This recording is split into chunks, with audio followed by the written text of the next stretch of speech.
भाजपचे आमदार सुधीर मुनगंटीवार हे विधानसभेमध्ये आज पुन्हा एकदा आक्रमक झाल्याचं बघायला मिळालं। जवळपास 401 लक्षवेधींची उत्तरच प्रशासनाकडून मिळालेली नाहीत असं सुधीर मुनगंटीवार यांनी म्हटलंय। तसंच 359 स्वीकृत लक्षवेधींपैकी 292 ची उत्तरही प्रशासनाकडून सादर झालेली नाही असंही मुनगंटीवार म्हणाले।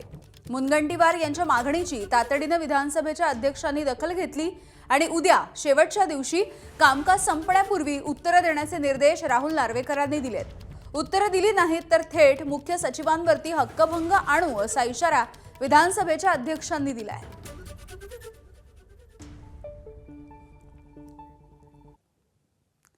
भाजपचे आमदार सुधीर मुनगंटीवार यांनी प्रशासनालाच धारेवर धरल्याच्या नंतर सरकारच्या अनास्थेवरही काही सवाल उपस्थित झालेले आहेत। हुतात्मा शिवराम हरी राजगुरू यांचे खेड इथले स्मारक गेल्या अनेक वर्षांपासून रखडलेले आहे। अधिकाऱ्यांकडून कामात हयगय केली जाते, हलगर्जीपणा केला जातोय आणि त्यामुळे कामात हलगर्जीपणा करणाऱ्या 5 ते 7 अधिकाऱ्यांना काढून टाका अशी मागणी विधानसभेमध्ये मुनगंटीवारांनी केली। तर मुनगंटीवारांच्या आरोपांना मंत्री आशिष शेलार यांनी उत्तर दिले।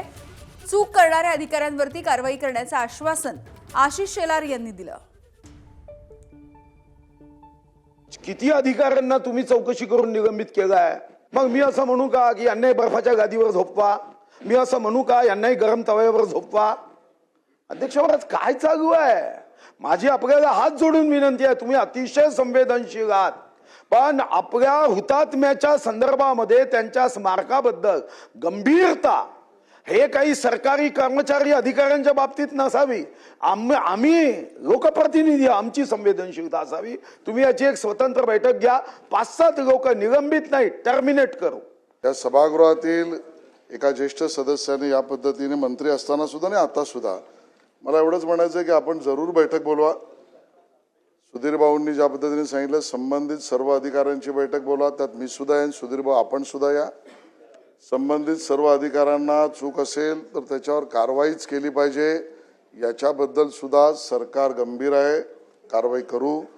केवळ माहितीसाठी म्हणून 102 कोटी 48 लक्ष किमतीच्या पहिल्या टप्प्याला माननीय मुख्यमंत्री महोदयांच्या अध्यक्षतेखाली शिखर समितीने मान्यता दिली आणि त्यामुळे प्रक्रिया, मान्यता, कार्यारंभ, त्याआधी निविदा आणि प्रत्यक्ष काम हे सुरू झालेलं आहे।